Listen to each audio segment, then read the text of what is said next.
గద్దరన్న కూడా చనిపోయే టైంలో ఒక నెల రోజుల ముంగట మాతో కలిసి మాట్లాడడం జరిగిందని. అరే నాకు ఆరోగ్యం బాగుంటలేదు తమ్మి, కొంచెం నాకు ఆరోగ్యం సహకరిస్తలేరా, మీరు ఉన్నంతసేపు పాట పాడి ఆడి ప్రజలను చైతన్యం చేస్తూ చివరి దాకా ప్రాణం త్యాగం చేసిన గొప్ప నాయకుడు.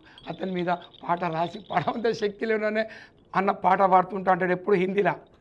गाते गाते मरूंगा ये गाना सुन लो भाई, गाते गाते मरूंगा ये गाना सुन लो भाई, मरते मरते गाऊंगा ये गीत सुन लो भाई, मरते मरते गाऊंगा ये गीत सुन लो भाई।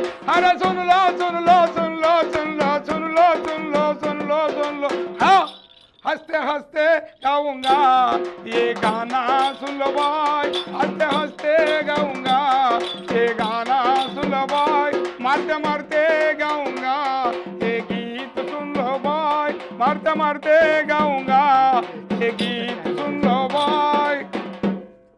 తన జీవితం అంతా ఆడి పాడి ప్రజలను చైతన్యం చేసిన ఓ గద్దరన్న నీకు మరణం లేదు, నీ వెనక ఆడి పాడిన వందలాది మంది కళాకారులు కూడా అమరులైన్లో వాళ్ళందరికీ మా వేదిక నుంచి వెళ్ళి, ఎందుకంటే డప్పు రమేష్ అన్నతోటి పాడి ఆడి అమరుడైండు.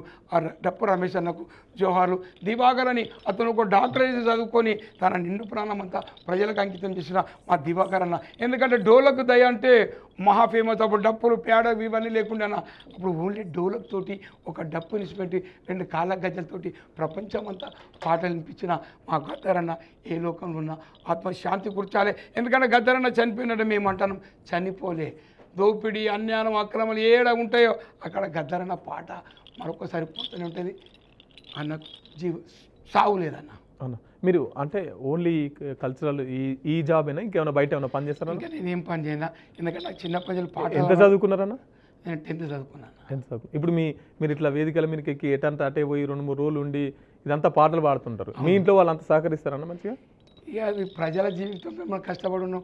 అప్పుడు మీరు నమ్మరు, నేను కూడా పార్టీలో మా భార్య కూడా పార్టీలకు రావడం జరిగింది. ఆమె కూడా ఈ ఉద్యమాలు ఏంది ఈయనకు ఉన్నది ఇక పోతారని వాళ్ళు కూడా, మా కొడుకులు 2 కొడుకుల బిడ్డ వాళ్ళు కూడా ఇక డాడీకి ఈ వేళ ఉన్నాడు అనే జీవితం పాటల గురించి అని వాళ్ళు కూడా నాకు బాగా సహకరిస్తారు, మా భార్య పిల్లలు కూడా. ఎందుకంటే మాకు మా తండ్రి పేరు బసవరాజం, మా అమ్మ పేరు కమలమ్మ, మా అన్న పేరు సమ్మన్న. మా అన్న ఈ మధ్యలో చనిపోయిండు అన్న. ఎందుకంటే మా తల్లిదండ్రులు నాకు జన్మిచ్చిళ్ళు, పాట నేర్పిన గద్దరన్న అయితే ఇంత స్థాయికి తీసుకొచ్చి నా పెళ్లి చేసి మమ్మల్ని కడుపులో దాచుకొని ఉన్నత శిఖరాలకు ఎదిగేదాకా సాధిపోయిన మా అన్న మా సమ్మన్న. ఎందుకంటే తల్లిదండ్రులు లేని జన్మ మనకు లేదు, తల్లిదండ్రులే సకలం. ఆ తల్లిదండ్రులు జన్మిస్తేనే ఇలా స్టూడియోకి రావడం జరిగింది, పాటలు కూడా ప్రజల గురించి పాడుతున్నాం. ఆ తల్లిదండ్రులకు కూడా ఈ వేదిక నుంచి చిన్న అవకాశం ఇస్తే జోహార్ చెప్తున్నా.